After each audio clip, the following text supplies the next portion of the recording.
का नाम सुन के फ्लावर समझे क्या? फ्लावर नहीं, फायर है मैं। पुष्पा पुष्पा पुष्पा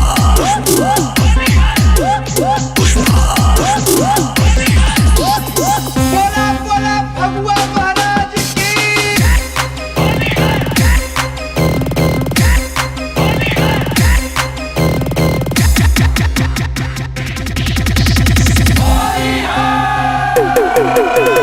डीजे कृष्णा मतले सर बजा, डीजे कृष्णा मतले सर बजा, डीजे कृष्णा मतले सर बजा।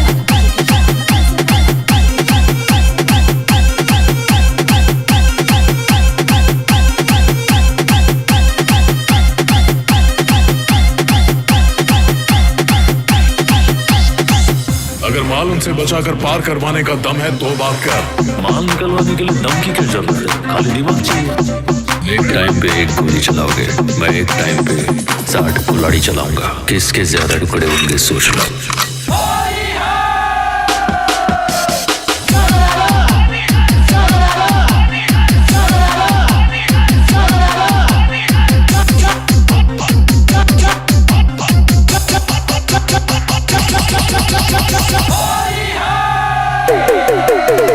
डीजे कृष्णा मतले सर बजा, डीजे कृष्णा मतले सर बजा, डीजे कृष्णा मतले सर बजा।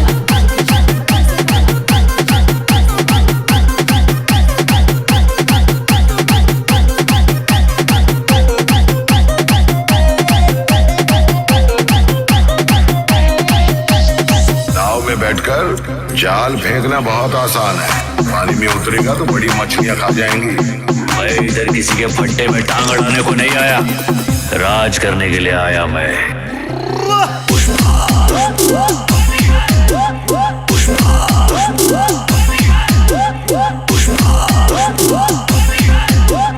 पुष्पा बोला बोला भगवा महाराज की।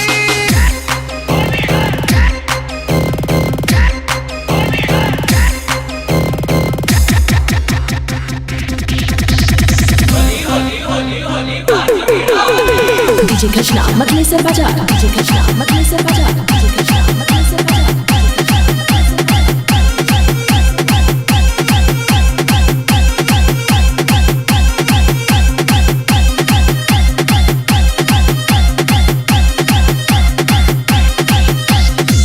अगर कुछ में जरा सी भी सांसें बच गई ना, मैं पाताल में भी दौड़ा दौड़ा के मारूंगा तुम लोगों को। मैं झुकेगा नहीं।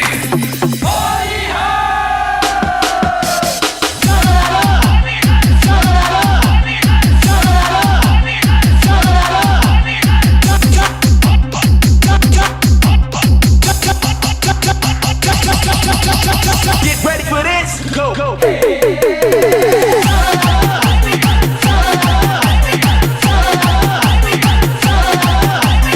बोला बोला भगवा महाराज की।